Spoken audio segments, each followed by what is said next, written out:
जय हिंद दोस्तों। I hope आप सभी मस्त व्यस्त स्वस्थ होंगे और आप सभी अपनी तैयारी में लगे हुए होंगे। ठीक है।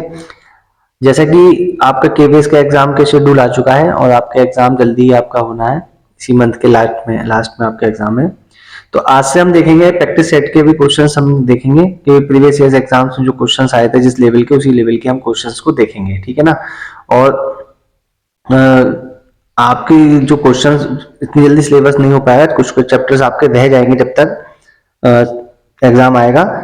लेकिन हम इस प्रैक्टिस सेट के द्वारा ज्यादा से ज्यादा क्वेश्चंस को कवर कर लेंगे और जो आपके जो आने वाला सिलेबस से क्वेश्चंस हैं उसके क्वेश्चंस हम कवर कर लेंगे। इससे बाहर आपका कोई क्वेश्चन नहीं रहेगा, जैसे कि मैं आपको पहले ही बता चुका हूं। ठीक, तो ये देखिए पहला क्वेश्चन आपके सामने लिखा हुआ है। यदि x के 50% का 20%, y के 25% का 50% का दुगना है तो x y से कितने प्रतिशत अधिक या कम है। ठीक है ना, कितने प्रतिशत अधिक या कम है। तो जैसा उसने कहा है वही हमारा पहले वाला पैटर्न की जो कहता है वही करते चलते हैं, आपका आंसर अपने आप निकल जाता है कि x का मतलब गुणा 50%, प्रतिशत चिन्ह हटाएंगे बटे 100 का 20% बटे 100। ठीक है। y के 25%, 50% मतलब 50 बटे 100 का दुगना है, ये इसका दुगना है, तो दुगना है तो गुणा कर दो यानी और ये बराबर। ठीक है ना। अभी देखो ये इधर जाएगा, जब कैलकुलेशन आप मैं पहले भी कह चुका हूं आप लोगों से, अपनी कैलकुलेशन आप ध्यान से खुद करके कीजिए। ये चीजें इधर उधर ले जाए, एक्स वाली टर्म वाई वाली टर्म एक तरफ ले जाइए और विदाउट वाली एक तरफ, ये ऊपर जाएगा ये भी ऊपर जाएगा तो यहाँ जाएगा ये चीजें, तो 100 से इस कैंसिल होते चले जाएंगे, इस 50 से 50 कैंसिल हो जाएगा। ठीक है ना। और ये कितनी बार में, 4 बार में, उधर 5 बार में। ठीक है ना। फिर ये 2 बार में, तो x अपॉन y, तो ये कितना हो जाएगा ऊपर 5, ये नीचे चले जाएगा इसके कितना हो जाएगा 2। अब उसने कहा कि x y से कितना प्रतिशत अधिक या कम, तो से जिसके रेस्पेक्ट में बात होती है वो हमेशा नीचे आता है, तो ये तो x अगर 5 है तो y कितना है 2, तो x कितना हो गया यानी कितना अधिक है, x इससे 3 अधिक है बटे 2 y की तुलना है, मल्टीप्लाई 100, 50 ये 150, तो कितना हो गया आपका 150। ठीक है ना, कितना हो गया 150। भाई 100 से मल्टीप्लाई क्यों करिए हमने, प्रतिशत बनाने कितने प्रतिशत अधिक है ना, अधिक या कम, तो कितना 150% क्या होगा अधिक। x कितना है 5, तो y कितना है 2, तो y से तुलना पूछी गई है। ठीक है ना, तो कितना हो गया ये, कितना हो गया x 5 और y 2।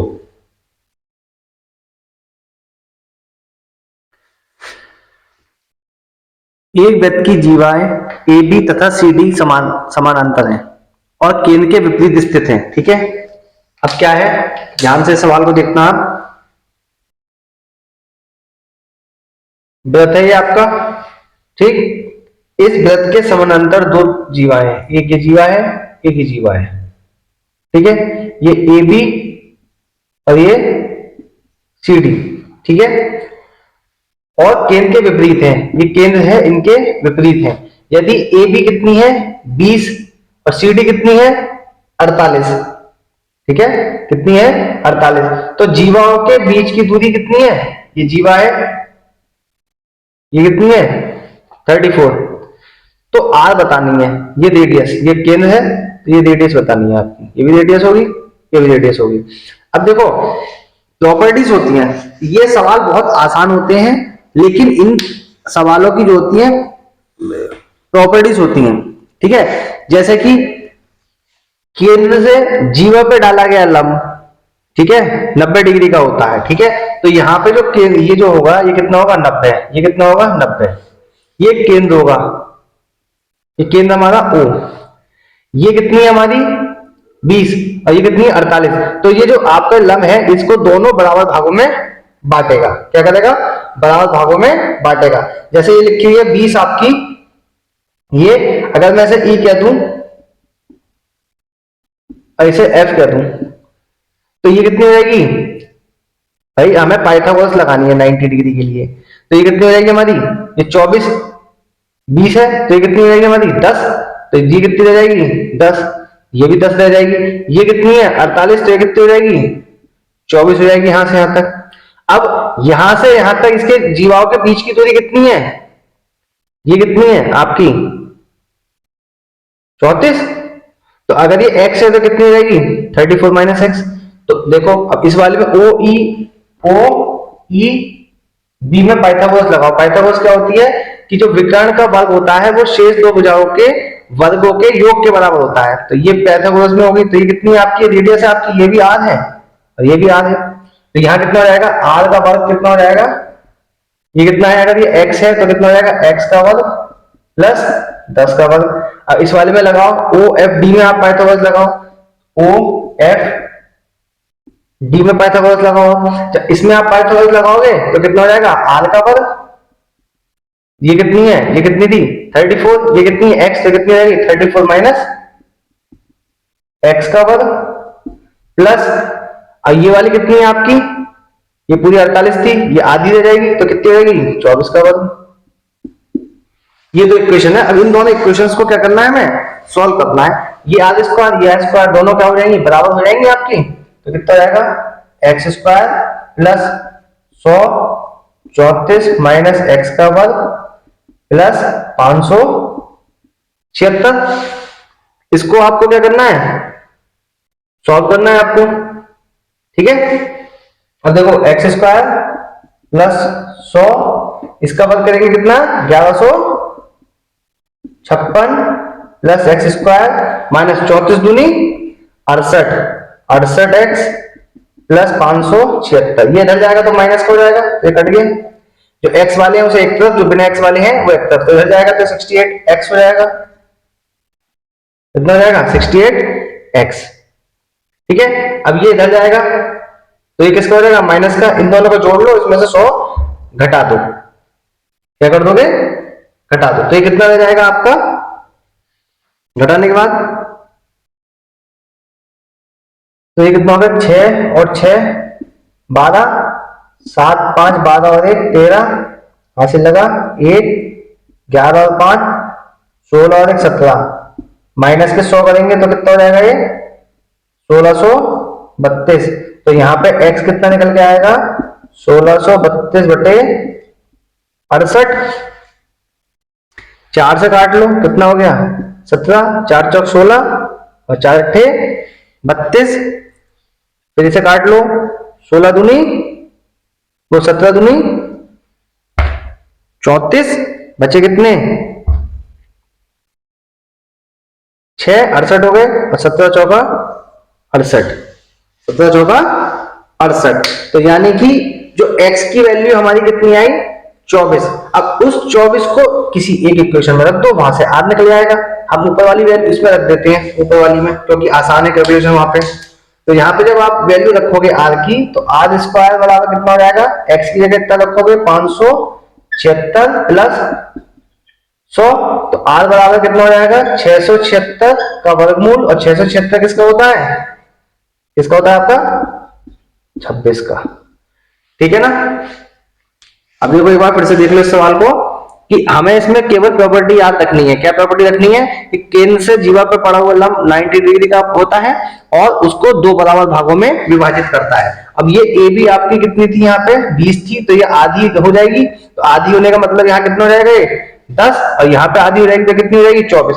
अब ये देखो इसमें पाइथागोरस लगा दिया हमने और इसमें पाइथागोरस लगा दी, ठीक है ना। जहां पाइथागोरस कहां लगती है, जहां पे 90 अंश का कोण होता है।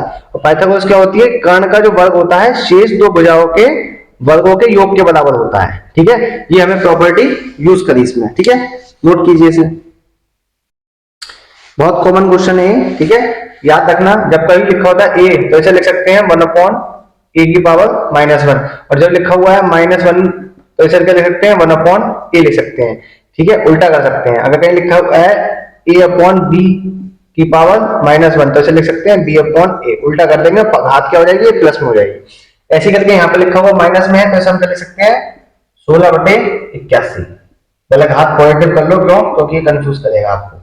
मल्टीप्लाई इसे क्या लिख सकते हैं 25/9 लिखा हुआ है, इसे क्या लिख सकते हैं 9/25, और घात कर जाएंगी पॉजिटिव हो जाएंगी, ठीक है, ये लिखा हुआ है भाग, ठीक, ये कितना हो गया 5 बटे कितना लिखा है 2, तो इसे उल्टा क्या करने से क्या कर देंगे 2/5, अब घात किस में हो जाएगी ये प्लस में। ठीक है, अब इसे क्या लिख सकते हैं हम 2 की पावर और इसे 3 की पावर क्या लिख सकते हैं 4, फिर घात की घात होगी तो मल्टीप्लाई, इसे लिख सकते हैं 3/5, ठीक, 3/5 का मतलब स्क्वायर, और ये 3/2 भाग है, भाग को टेक्स्ट में कन्वर्ट कर ले हम मल्टीप्लाई में, और इसे क्या कर दो उल्टा कर दो, कितनी हो गई घात 3, ये कट गया इससे, ये कट, अभी कितना हो गया ये कट जाएगा इससे। ठीक है, 2 की घात कितना 2/3 की घात, अब देखो 2 की घात 3 इसे ऐसे लिख दो इंडिविजुअल अलग अलग करके लिख दो, मल्टीप्लाई 3 की घात 3 और ये 5 की घात 3 इंटू 5 की घात 3 और 2 की घात 3। ठीक है, 2 की घात 3 से ये कैंसिल, इससे ये कैंसिल, इससे ये कैंसिल, कितना आ गया 1। ऑप्शन में 0 भी लिख रखा होगा, जल्दी जल्दी में आप 0 ऑप्शन 1 मार देना, यहाँ 1 बचेगा सब जगह डिवाइड करके, तो 1 × 1 × 1 कितना 1 हो गया। ठीक है, ठीक, ये चीजें आप ध्यान रखें इन चीजों को, है ना, इंपॉर्टेंट चीजें हैं ये। और जब भी कहीं लिखा होता है a की घात m और a की घात n, तो जब बेस समान होंगे तो घातें जुड़ जाएंगी। ठीक है, घातें जुड़ जाएंगी, और कहीं पे लिखा हुआ है पावर के पावर में लिखा हुआ है a की घात m और फिर n लिखा हुआ है, तो ये पावर क्या हो जाएगी मल्टीप्लाई हो जाएगी, क्या हो जाएगी मल्टीप्लाई। इसी चीज का हमने यहाँ पे यूज किया है। ठीक है, नोट कीजिए आप।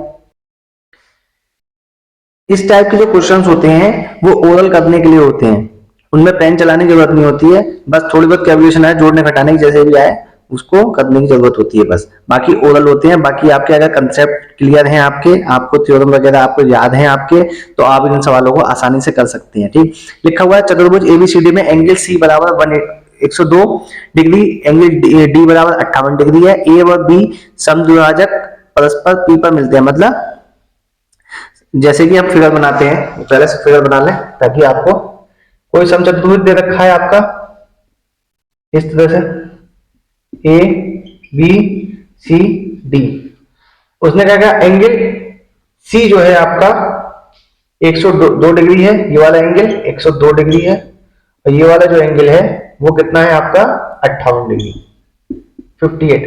उसने कहा ए और डी के समद्विभाजक, मतलब समद्विभाजक मतलब ये जो एंगल है इसके बराबर होगा और ये एंगल जो है इसको, मतलब ये जो लाइन है आपकी ओ ए और ओ बी, इन दोनों O B line angle B को बाइसेक्ट कर रही है इक्वल पार्ट्स में, और ओ भी इक्वल पार्ट्स में डिवाइड कर रही है।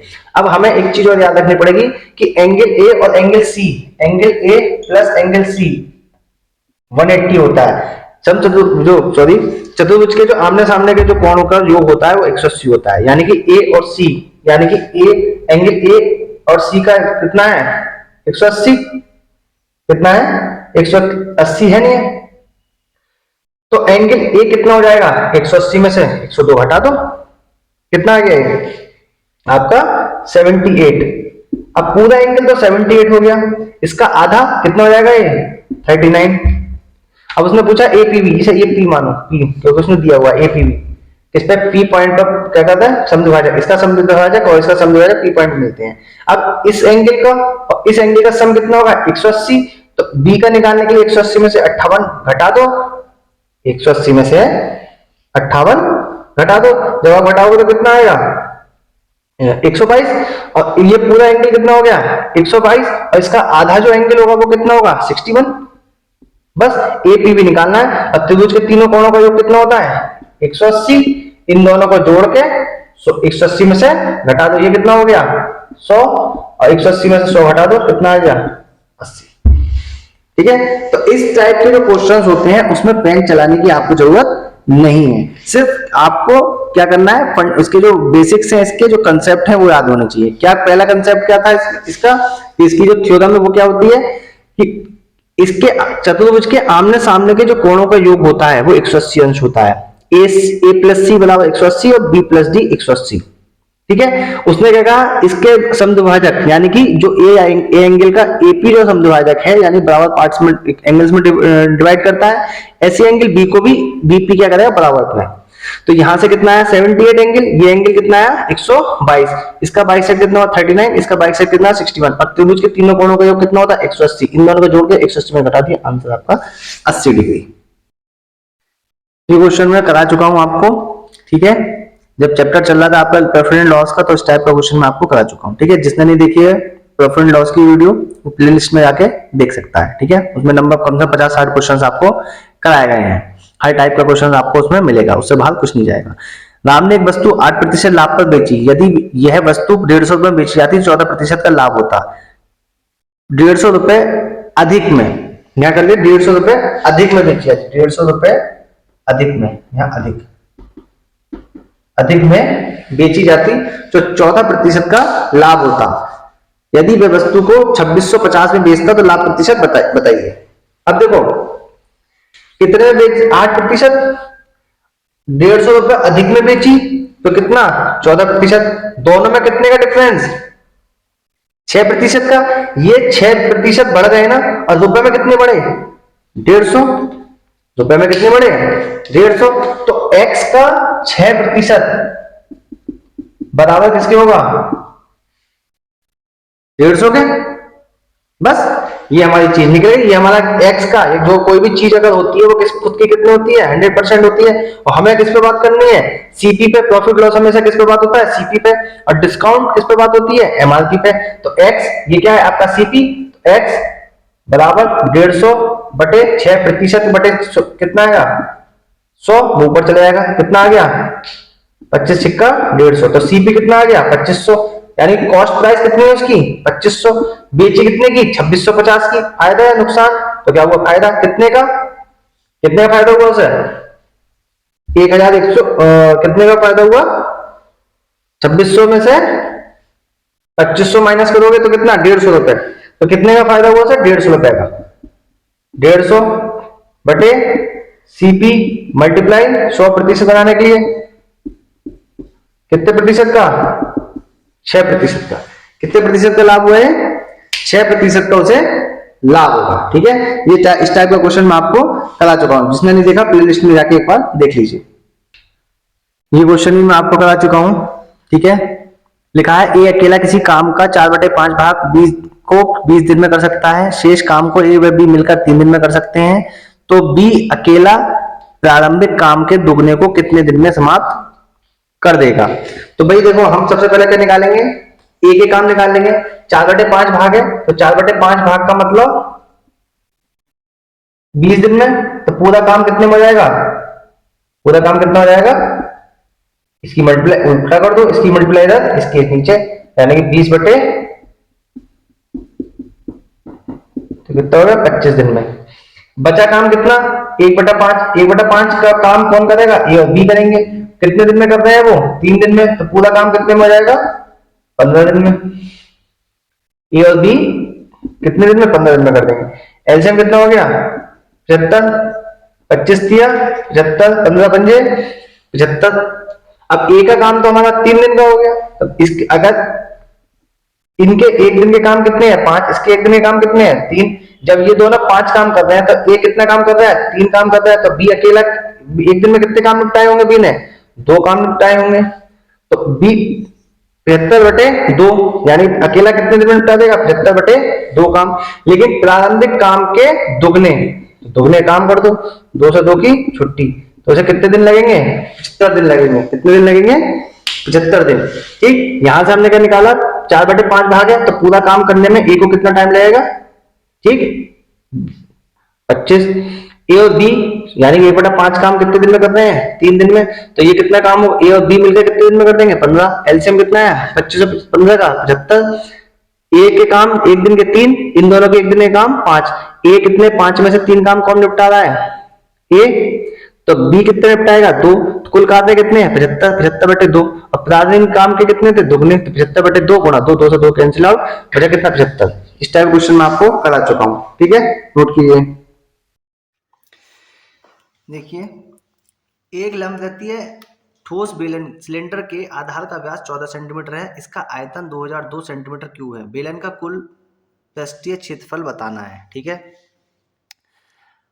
अब आप देखिए, सबसे पहले हम देखते हैं, जब मैं आपको ये चीज़ें पढ़ाऊंगा आपको मेंसुरेशन ज्योमेट्री वगैरह, तो उसको पूरा डिटेल में पढ़ाऊंगा मैं, कहाँ से कैसे फॉर्मूले आप बनते हैं। ठीक है, अब आप इस में से मेंसुरेशन को पढ़ोगे तो आपको फॉर्मूले याद नहीं होते हैं, तो सबसे पहले मैं इसको बता देता हूँ यहीं पे शॉर्ट में। ठीक है, अब ये देखिए आप, ये आपका बेलन हो गया। ठीक है, ये आपका बेलन हो गया। ठीक, इसकी ये हाइट होती है। ठीक है, और ये इसकी रेडियस होती है, ये व्यास होता है पूरा और ये रेडियस होता है। आपने सिलेंडर देखा होगा, सर्कुलर होता है, नीचे से कैसा होता है, सर्कुलर।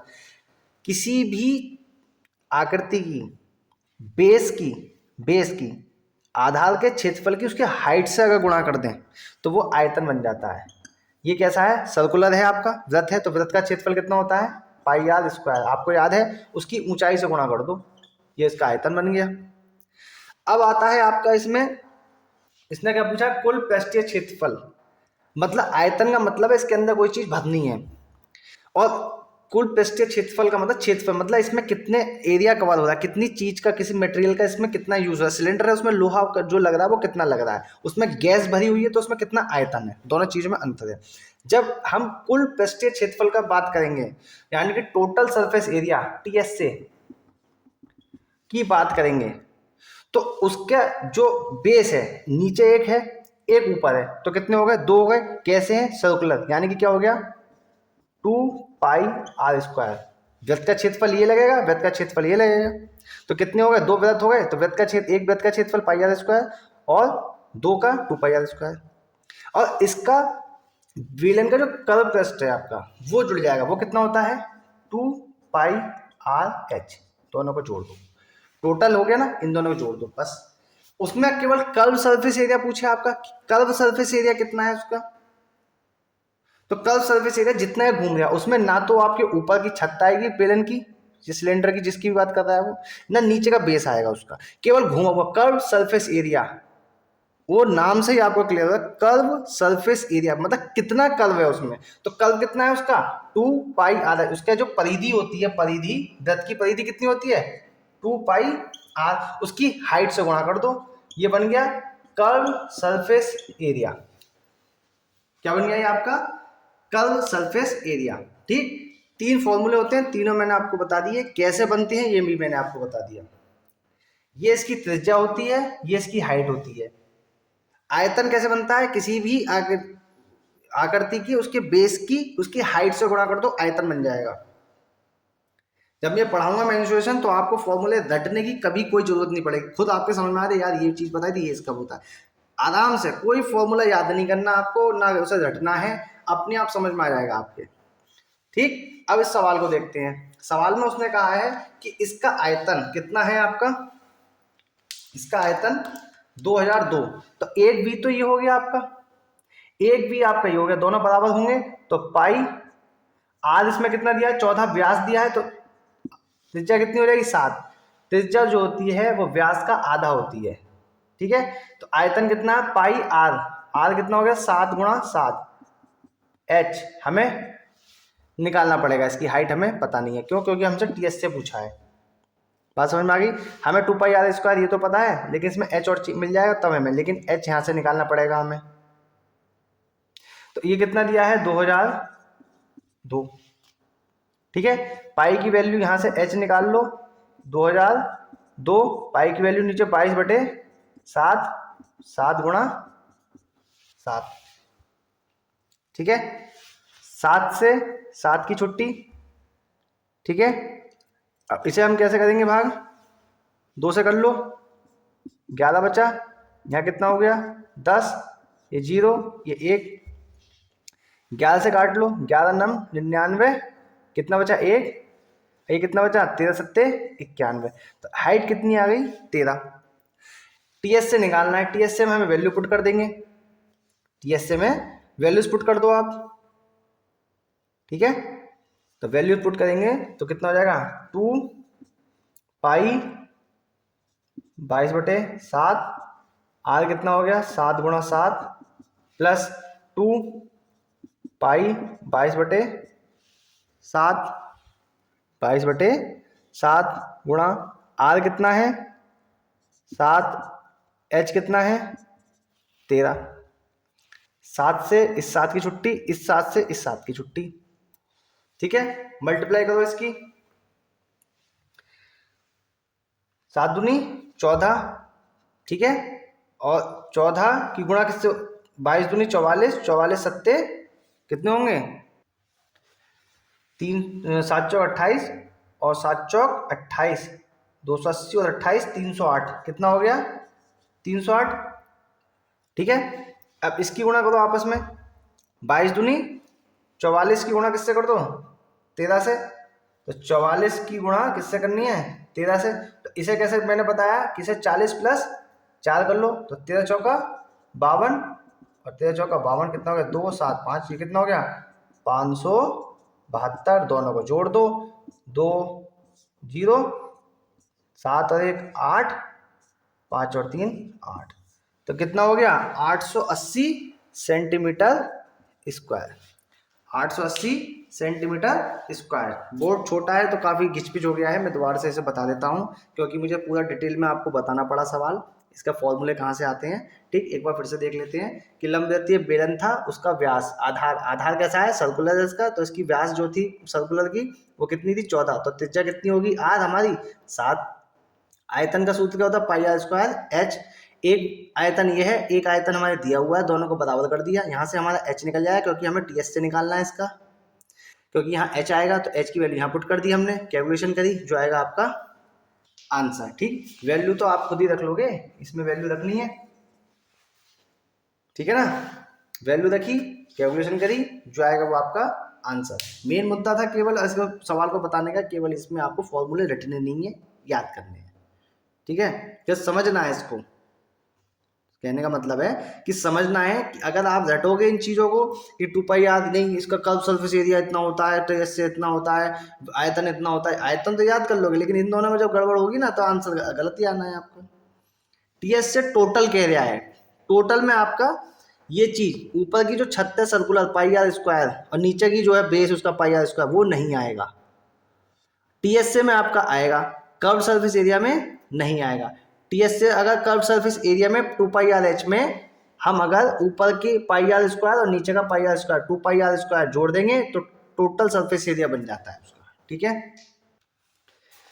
उस कोण की माप जिसका संपूरक उसके पूरक के 4 गुने के बराबर है, ठीक है। अब पूरक और संपूरक का मतलब क्या हो गया कि जिन दो कोणों का योग 90 हो और दो कोणों का योग 180 हो, तो ये क्या होंगे पूरक और ये क्या होंगे संपूरक, ठीक है। जिन दो कोणों का योग 90 है, ठीक, मान लिया एक एंगल इसमें देखो, अगर एक एंगल 30 है तो इसका संपूरक कितना होगा 60 डिग्री होगा, इसका अगर एक एंगल 30 डिग्री है तो इसका संपूरक कितना होगा 150 होगा। तो ऐसे ही माना वो कोण कितना है x है आपका, कितना है x, तो उसका संपूरक कोण कितना होगा 180 माइनस x, और पूरक कितना होगा 90 में से घटा दो, ठीक। उसने कहा है उसके 4 संपूरक उसके पूरक के यानी कि पूरक के 4 गुणे, यानी कि पूरक के 4 गुने के बराबर है, दोनों क्या हो गए बराबर। कैलकुलेशन करनी है हमें इसकी, 180 माइनस एक्स 360 4x, जो x वाले एक तरफ और बिना x वाले एक तरफ, ये धर जाएगा तो प्लस का हो जाएगा, माइनस के ये प्लस के, तो कितना हो गए 3x, ये धर जाएगा तो माइनस का कितना हो गया x बराबर कितना हो गया 180/3, x बराबर कितना आ गया 60। ये चीज ध्यान रखो आप, संपूरक और पूरक कोण किसे कहते हैं। तो संपूरक कोण वो होता है जिनके दो कोणों का योग 180 अंश होता है, पूरक कोण योग वो होता है जिसके दो कोणों का योग 90 अंश होता है, ठीक। यानी कि इसका x अगर 30 है तो y कितना होगा 60, या फिर x 30 डिग्री का जो पूरक कोण होगा वो 60 होगा और 30 डिग्री का संपूरक कोण 150 होगा, ठीक है। देखिए इसे, जिन बच्चों ने रेशियो एंड प्रोपोर्शन का चैप्टर देखा होगा ना, ये सवाल बिल्कुल समझ में आ गया होगा, एक बिना पेन उठाए सवाल ये कर देंगे, ठीक है ना। कुछ नहीं करना है ऐसे सवालों में, जिन बच्चों ने नहीं देखी है प्ले लिस्ट में जाके एक बार रेशियो एंड प्रोपोर्शन का चैप्टर देख लें। और उसने क्या कहा है, कोई राशि ABCD 3, 4, 8, 6 के अनुपात में बांटी जाती है। यदि C का भाग B के भाग से 2820 अधिक हो तो A व D के भागों का योग बताइए। अब देखो यहाँ से देखो B और C की बात करिए तो B कितना है आपका 4 और C कितना है 8। दोनों में रेशियो कितना अंतर, 4 का अंतर। और ये किसके बराबर होगा 2820 के। तो एक कितने के बराबर हो गया 2820/4। पूछा क्या है A और D का योग। तो A का कितना है 3 और D का कितना है 6। 6 और 3 9 योगी तो पूछा, बस कर दो। 4 सत्ते 28 और 4 पंजे 20, 5 नम 45 और 7 नम 9 सत्ते 63। तो योग कितना हो गया 6345। कितनी देर लगी।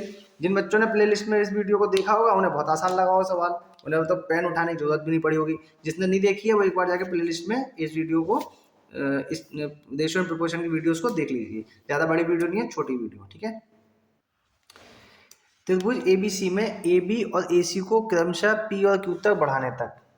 ABC एक ट्राइंगल है आपका, ये त्रिभुज है ABC। AB को आगे तक बढ़ाया और AC को आगे तक यहाँ तक बढ़ाया। ये कहाँ तक बढ़ाया P तक बढ़ाया, इसे Q तक बढ़ाया। PBC और QCB के समद्विभाजक, यानी समद्विभाजक मतलब इसको बराबर बराबर भागों में बांटते हैं, परस्पर O पर काटती हैं। यदि एंगल 56 डिग्री हो ये वाला तो BOC बताइए, ये वाला एंगल बताना है, ठीक है। तो इसकी एक प्रॉपर्टी होती है कि एंगल जो BOC होता है, BOC वो 90 माइनस होता है half of the angle A, ठीक है। क्या कहा मैंने कि इसमें डायरेक्ट आपको क्या स्टेटमेंट होता है इसमें कि BOC जो होता है आपका वो 90 माइनस होता है half of the angle A। तो बस हो गया, BOC निकालना है आपको। ये इस एंगल का आधा कितना हो गया 28, 90 में से 28 गए तो कितने बचे, बस। पेन चलाने की जरूरत है इसमें, इसलिए तो कह रहा हूं कि इन सवालों में पेन चलाने की जरूरत नहीं पड़ती, केवल स्टेटमेंट आपको याद होना चाहिए कि जो BOC होता है ये वाला एंगल, वो इस वाले एंगल का 90 में से आधा कर दो, 90 में से आधा कर दो और घटा दो, कहानी खत्म। तो कितना आ गया 62, ठीक है ना। कितना आ गया 62।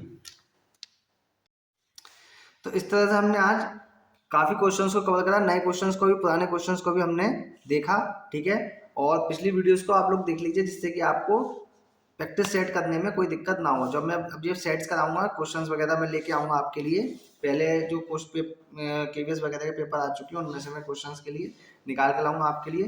तो इससे ये होगा कि आपका जो थोड़ा सा पोर्शन जो आपका छूट जाएगा, पॉसिबल नहीं हो पाएगा कि उस समय तक हो पाए, लेकिन कोशिश रहेगी ज़्यादा से ज़्यादा सिलेबस आपका कवर कर पाए, ठीक। और उसी टाइप के क्वेश्चंस आपके इसमें पूछे जाएंगे एग्जाम्स में। अब तक हमने जो अभी इस वीडियो में हमने क्वेश्चंस को देखा वो क्वेश्चंस ऐसे थे जो हमने कर चुके हैं। जिन बच्चों ने नहीं देखी है प्लेलिस्ट में जाकर उन चैप्टर्स को कर लें जिससे कि हमें सेट करने में कोई भी दिक्कत ना आए, ठीक है ना। आप लोग इसी तरह से प्रैक्टिस सेट करते रहिए, जल्दी ही आपका सिलेक्शन हो जाएगा, ठीक है ना। आज के लिए इतना ही, जय हिंद।